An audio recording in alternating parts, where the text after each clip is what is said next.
Download the BCSN Plus app today. Local sports all the time. Visit bcsnnation.com for details. Discounts may apply. Happy Worldwide Release Day. College Football 26 is now available to everyone across the globe. What better way to celebrate than by facing off with Toledo cornerback Avery Smith? The second-team All-MAC selection sits down with me. He plays as the Rockets, which means I only had to play as the team he calls the team that plays in orange. Check it out. How often did you play video games when you were younger? Every day. Every day? Did you play college football? Yes. NCAA 14. I used to. That's your game? Road to Glory. There you go.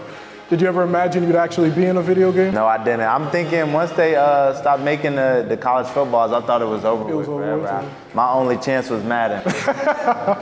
Well, Madden's not as fun as this game. Yeah, it's not. Yeah. And I think you're an 84 overall in the game? Yeah, I'm an 84. What do you think?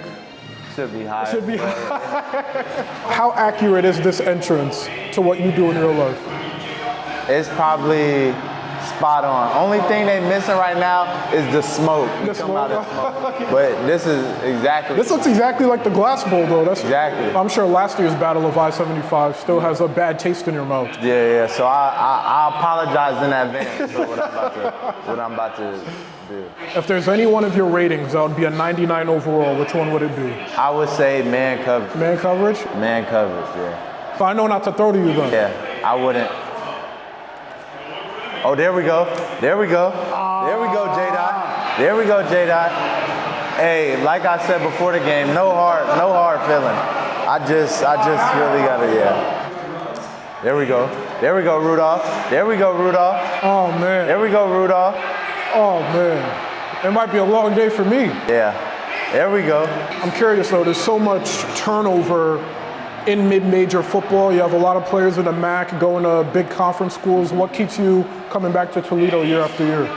Just the culture here, the people. I've met lifelong friends here. Like my brothers, I would say not even friends.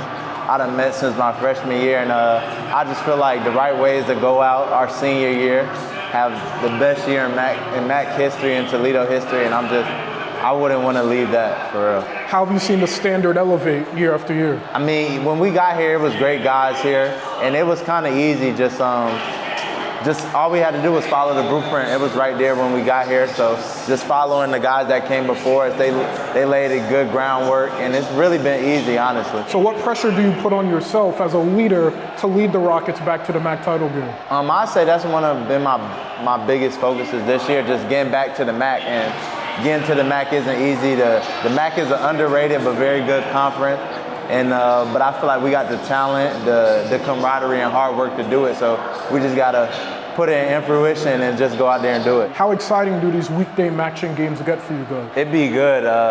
MACtion is nothing a like different it. feeling. Yeah. Like, I mean, it's cold, it's thick out there, but it's football time. Oh yeah. Let's go, Evan. And it's a tough schedule you guys have. You're starting off with Kentucky.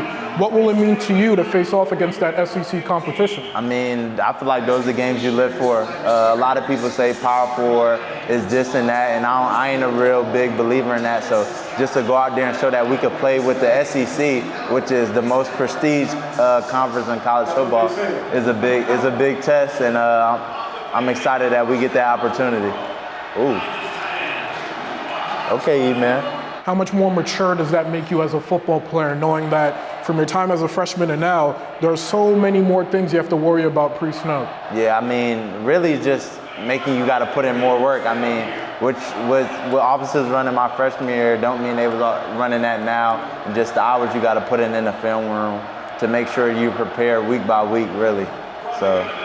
How have you seen the relationship between you and the other corners in the secondary develop over the years?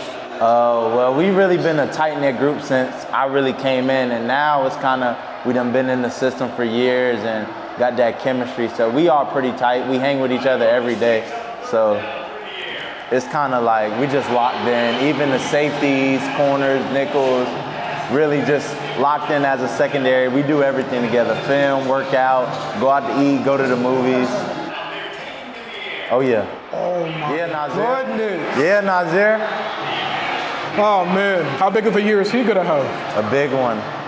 Last year, I feel like he just was getting his feet wet, and able to do the numbers he did, and then the work he's put in this offseason, it's crazy. And we really came in together, me, him, and E-Man. So we all looking to pretty much have big years. What are reasonable expectations for Toledo this year? I feel like the sky's the limit.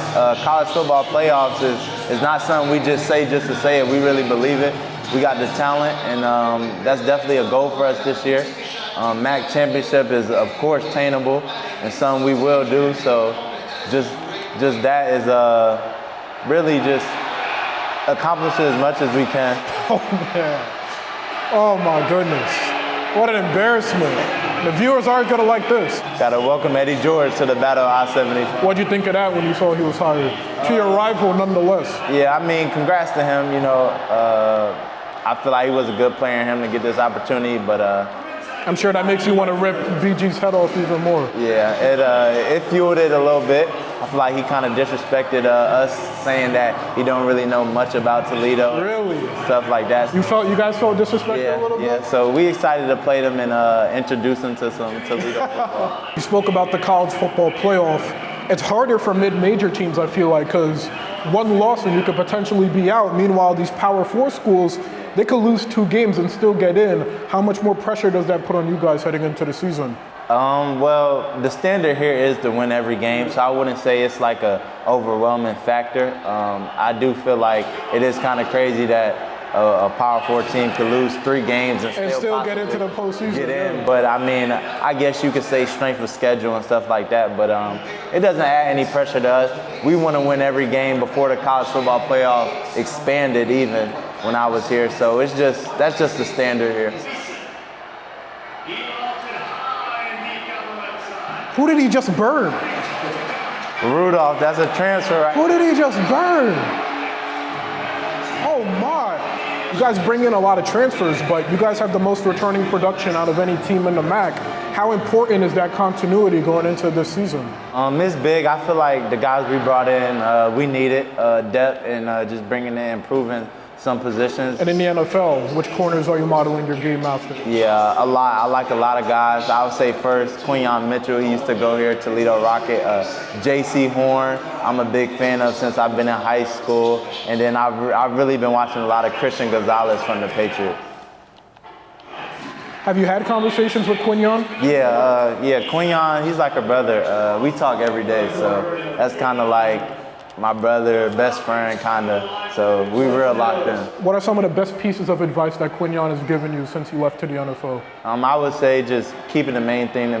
Like, at the end of the day, we football players, we not nothing else. So just kind of honing in on your craft and locking in is going to put you ahead of a lot of people, because I feel like a lot of people get distracted, especially with NIL and stuff like that.